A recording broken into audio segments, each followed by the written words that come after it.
Selamat pagi teman-teman. Selamat pagi adik-adik.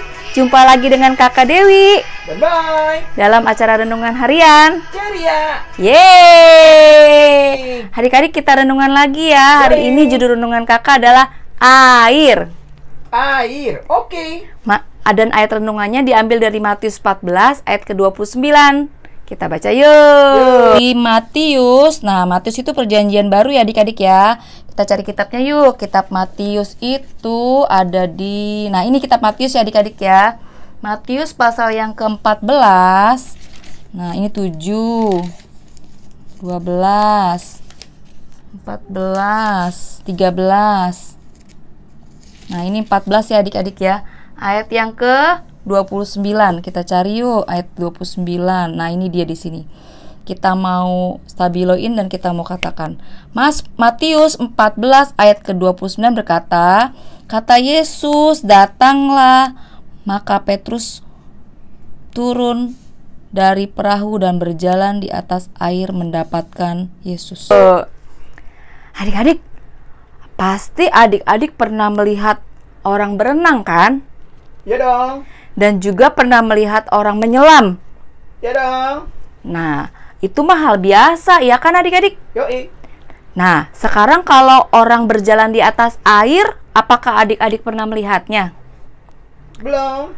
Pastinya tidak ada ya kan? Yuk. Kalaupun ada yang berani pasti akan tenggelam, benar? Yoi.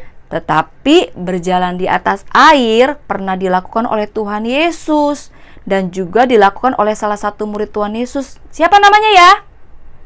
Siapa ya? Namanya adalah Petrus. Petrus. Petrus bisa berjalan di atas air itu karena Tuhan Yesus yang menyuruhnya.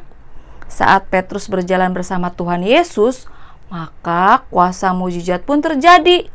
Akhirnya Petrus bisa berjalan di atas air deh. Padahal Petrus kan sama seperti kita manusia biasa. Yoi. Jadi ketika kita setiap hari selalu bersama Tuhan Yesus, berjalan bersama-sama dengan Tuhan Yesus, maka yakinlah selalu kalau ada mujizat yang terjadi dalam kehidupan kita. Setiap orang yang disertai Tuhan Yesus, hidupnya pasti akan mengalami mujizat setiap hari. Adik-adik mau mengalami mujizat setiap hari? Mau dong. Berdoalah setiap hari, mohon pimpinan dan penyertaan Tuhan setiap hari, maka yakinlah mujizat Tuhan akan selalu menyertai adik-adik selalu. Oke?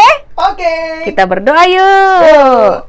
Tuhan Yesus, sama seperti Petrus yang mengalami mujizat, aku juga mohon penyertaan Tuhan dan pimpinan Tuhan sepanjang hidupku, agar aku dapat mengalami dan melakukan mujizat juga. Dalam nama Tuhan Yesus, haleluya, amin. Amin. Sampai jumpa besok adik-adik. Bye-bye, God bless you all.